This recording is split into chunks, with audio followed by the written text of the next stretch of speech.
Во Владикавказе проводится ежегодная вакцинация против гриппа. Эта прививка входит в программу Федерального центра здравоохранения. Лекарства для населения Северной Осетии уже получила в полном объеме. Вакцинация детей почти завершена. Теперь на очереди взрослые, попадающие в группу риска. Это прежде всего беременные женщины и работники различных структур. Нет необходимости прививать людей, которые мало контачат с кем-то там и так далее. А вот те, кто на переднем крае, те, которые часто встречаются с больными, работники образовательных учреждений, медицинских учреждений, транспорта, торговая сеть и так далее, они составляют группу риска и их прививают в первую очередь.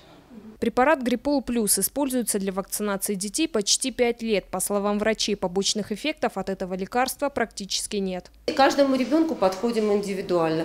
График какой-то делаем такой, чтобы ребенку не вредить. Начинаем с более мягких вакцин, потом присоединяем это. Стараемся не сделать вместе. Стараемся так, чтобы не навредить ребенку. Гриппол Плюс, оно не только от гриппа защищает, оно защищает еще от мелких всяких ОРЗ. Даже если ребенок заболевает гриппом в более легкой форме.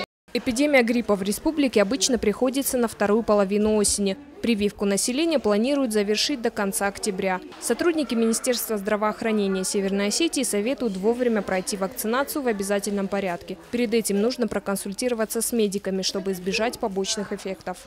Тамила Хамицаева, Алан Гасанов, Осетия ТВ.